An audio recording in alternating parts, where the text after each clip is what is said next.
தகவல் நேரம் தமிழ் நேயர்களுக்கு அன்பு வணக்கம். முதன் முறையாக இந்த சேனலை பார்க்குறவங்க சப்ஸ்கிரைப் பண்ணிவிட்டு பாருங்கள். அப்போ தான் நான் போடுற புதிய புதிய கதைகளும் தகவல்களும் உங்களுக்கு கிடைக்கும். தொடர்ந்து ஆதரவு தாங்க. லைக் பண்ணுங்கள், கமெண்ட் பண்ணுங்கள், நண்பர்களுக்கு ஷேர் பண்ணுங்கள். வாங்க இன்னைக்கு வீடியோக்குள்ளே போகலாம். தென்கட்சி கோ சுவாமிநாதனின் சுவையான தகவல்கள்.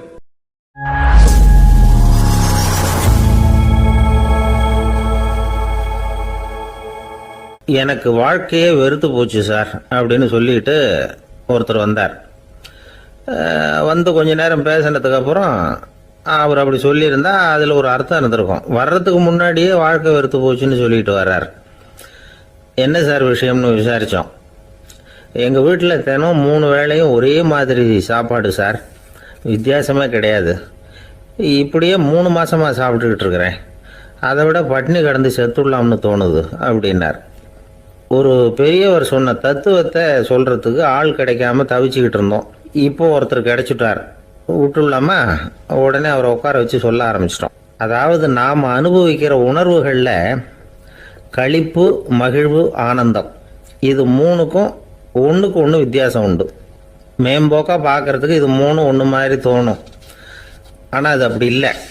களிப்புங்கிறது உடம்பை பொறுத்தது, மகிழ்வுங்கிறது மனசை பொறுத்தது, ஆனந்தம்ங்கிறது ஆன்மாவை பொறுத்தது. இப்படி இந்த 3 வகையான அந்த சுவைப்புகளின் தன்மையும் வேறு வேறு. இப்போ முதல்ல களிப்புங்கிறத எடுத்துக்குவோம். நம்ம புலன்களுக்கு களிப்பை தரக்கூடிய பொருள்களுக்கு சில விசேஷ குணம் உண்டு. அது எப்படின்னா, சீக்கிரமே சலிப்பை உண்டு பண்ணும். ஒருத்தர் அந்த பொருளை எடுத்துக்கிட்டால் அது இன்னொருத்தருக்கு குறைஞ்சிரும். உணவு, உடை, இதெல்லாம் களிப்பை தரக்கூடிய பொருள்கள். இப்போ உதாரணத்துக்கு, ஒரு சாப்பாட்டு மேசையில் ஒரு பாத்திரத்தில் 10 இட்லி இருக்குது. அதில் ஒரு 2 இட்லியை நம்ம தட்டில் எடுத்து வச்சு சாப்பிட்றோம். நாம் சாப்பிட்ட அந்த இட்லி நிச்சயமாக எதிரில் உட்காந்துருக்கிறவருக்கு இல்லை, அவருக்கு உபயோகப்படாது. நாம் சாப்பிட்ட அதே இட்லியை அவரும் சாப்பிட முடியாது, அவர் வேறு தான் எடுத்து வச்சுக்கணும். அது மாதிரி நாம் ஒரு சட்டையை எடுத்து போட்டுக்கிறோம், அதே சட்டையை அதே நேரத்தில் இன்னொருத்தர் போட்டுக்க முடியாது. புலன்களுக்கு களிப்பை தரக்கூடிய இது மாதிரி பொருள்கள்லாம் முதல் தடவை நமக்கு கொடுக்குற களிப்பை 2வது தடவையும் கொடுக்காது. 3வது தடவை இன்னும் குறையும், கடைசியில் வெறுப்பாக மாறிடும். ஒவ்வொன்றா இட்லியை தொடர்ந்து சாப்பிட்றோம்னு வச்சுக்கோங்க, முதல் இட்லி தரக்கூடிய சுவையை 30வது இட்லி தராது. முதல் தடவை புது சட்டையை போட்டுக்கிறப்போ நமக்கு இருக்கிற களிப்பு அதே சட்டையை 100வது தடவையாக போட்டுக்கிறோம்னு வைங்க, அப்போ இருக்குமா? இருக்காது. இதுதான் களிப்பு. அதாவது சீக்கிரமே சலிப்பை தரக்கூடியது. ஒருத்தர் எடுத்துக்கிட்டால் இன்னொருத்தருக்கு குறைஞ்சி போகக்கூடியது. ஆனால் மகிழ்ச்சிங்கிறது அப்படி இல்லை. ஒருத்தர் அனுபவிக்கிறதுனால இன்னொருத்தருக்கு குறைஞ்சி போகாது. இப்போ காலையில் சூரியன் உதயம் ஆகிறத பார்த்து சந்தோஷப்படுறோம், அதையே இன்னொருத்தரும் பார்த்து சந்தோஷப்படலாம். ஒரு நல்ல சங்கீதத்தை கேட்குறோம், ஒரு அழகான ஓவியத்தை ரசிக்கிறோம், நீங்கள் ரசிக்கிற அதே நேரத்தில் இன்னொருத்தரும் அதை ரசிக்கலாம். அதனால் அது குறைஞ்சி போகிறதில்ல. இது மகிழ்வு. ஆனால் ஒன்று, ஒரே பாடலை திரும்ப திரும்ப கேட்டுக்கிட்டு இருந்தால் கடைசியில் அலுப்பு தட்டும். அதாவது மகிழ்வுங்கிறது எப்படின்னா, மற்றவங்களோட பகிர்ந்து கொள்றதுனால குறையாது. ஆனால் ஒரே பொருள் மீண்டும் மீண்டும் அனுபவிப்பை தர்றப்போ முதல்ல மகிழ்வு அதிகரித்து அதுக்கப்புறம் அது மங்கி மறைஞ்சு போயிடும். இதுதான் அந்த மகிழ்வுங்கிறதுக்கு இலக்கணம். சரி, இப்போ 3வதாக சுகம் தரக்கூடிய ஆனந்தம்ங்கிறது எப்படின்னா, இது நமக்கு உள்ளே இருந்து சுரக்கிறது. மனசு சலனங்கள்லேருந்து விடுபடுறப்போ இந்த ஆனந்தம் நமக்கு கிடைக்கும். இது நிலையான சுகம், ஆத்ம சுகம். களிப்பிலிருந்து மகிழ்வுக்கும், மகிழ்விலிருந்து ஆனந்தத்துக்கும் செல்றது தான் மனிதன் நடத்த வேண்டிய முக்கியமான பயணம்.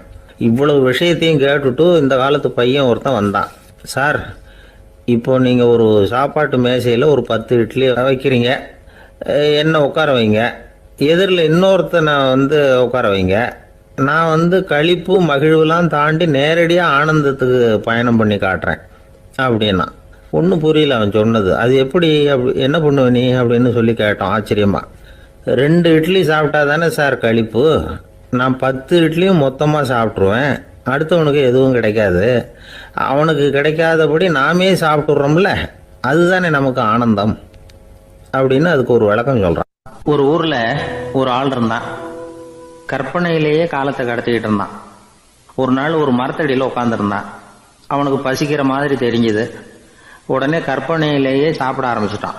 அதாவது எதிரில் இலை போட்டு சாப்பாடு போடப்பட்டிருக்கிறதாகவும் அதை இவன் சாப்பிட்றதாகவும் நினச்சிக்கிட்டு கையை மட்டும் வாய்க்கும் தரைக்குமா அப்படியும் இப்படியும் கொண்டுகிட்டு போய் பாவனை பண்ணிகிட்டே இருக்கிறான். தூரத்தில் இருந்து பார்க்குறவங்களுக்கு இவன் ஏதோ பலமான விருந்து சாப்பிட்டுக்கிட்டு இருக்கிறான் அப்படின்னு தான் தோணும். அது மாதிரியே பண்ணிகிட்டு இருந்தான். அந்த வழியாக ஒரு சன்னியாசி வந்துக்கிட்டு இருந்தார். இவனை பார்த்தார். என்ன இவன் இப்படி பண்ணிகிட்டு இருக்கிறானே அப்படின்னு நினச்சாரு. கொஞ்ச நேரம் அவனையே உத்து பார்த்துக்கிட்டு இருந்தார். இவரை பார்த்ததும் அவன் இன்னமும் சுவாரஸ்யமாக சாப்பிட ஆரம்பிச்சிட்டான். அப்பப்பா என்ன இது, இந்த குழம்பு இவ்வளவு காரமாக இருக்கு, என்னுடைய நாக்கே எரிஞ்சு போடும் போல இருக்கு அப்படின்னு சொல்லிட்டு பக்கத்தில் ஒரு குவளையை எடுத்து தண்ணி குடிக்கிறது மாதிரி பாவனை பண்ணுறான். அப்பாடா இப்போ கொஞ்சம் பரவாயில்ல அப்படின்னு சொல்லிட்டு குவளையை கீழே வைக்கிறது மாதிரி ஒரு பாவனை பண்ணுறான். சன்னியாசி பார்த்தார். என்னப்பா சாப்பாட்டில் காரம் அதிகமோ அப்படின்னார். ஆமாம் சுவாமி, ஞாபகம் மறதியில் கொஞ்சம் மிளகாய் அதிகமாக சேர்த்துக்கிட்டேன் அப்படின்னா. சரி சாப்பிடு அப்படின்னு சொல்லிட்டார். அவன் சாப்பிட்டு முடிக்கிற வரைக்கும் பொறுமையாக உட்காந்துருந்தார். அவன் அப்பாடா அப்படின்னு சொல்லிட்டு மறுபடியும் தண்ணியை எடுத்து குடித்தான். எல்லாம் கற்பனையிலேயே. அதுக்கப்புறம் சன்னியாசி பேச ஆரம்பித்தார். இதை பாருப்பா, உன்னுடைய கற்பனையை நான் மெச்சுறேன். இருந்தாலும் உன் சாப்பாட்டில் ஒரு இனிப்பையும் வச்சிருக்கலாமே, ஏன் மிளகாயை அளவுக்கு அதிகமாக போட்டுவிட்டு அவஸ்தைப்படுறேன் அப்படின்னார். அவன் யோசிக்க ஆரம்பித்தான். அதுக்கப்புறம் இவர் சொன்னார், இதை பாருப்பா, இனிமேல உன்னுடைய கற்பனையும் உயர்ந்ததாக இருக்கட்டும் அப்படின்னு உபதேசம் பண்ணிவிட்டு போனார். எப்பவும் உயர்வை பற்றியே சிந்திக்கணும். உயர்வு கிடைக்கலன்னா கூட அப்படி சிந்திக்கிறத நிறுத்தப்படாது அப்படிங்கிறார் திருவள்ளுவர். உள்ளுவது எல்லாம் உயர் உள்ளல், மற்ற அது தள்ளினும் தள்ளாமை நீர்த்து. ஊக்கம் இல்லாமல் உலகத்தில் வாழ்ந்து பிரயோஜனம் இல்லை. அதனால உயர்வாகவே சிந்திக்கணும். அது நம்மளை ஊக்கப்படுத்தும். இது பெரியோர் வாக்கு. இந்த உலகத்தில் கற்பனையிலேயே வாழ்கிற சில கஞ்சர்களும் உண்டு. அதாவது 2 கஞ்சர்கள், 2 பேரும் பக்கத்து ஊரில் இருந்தாங்க.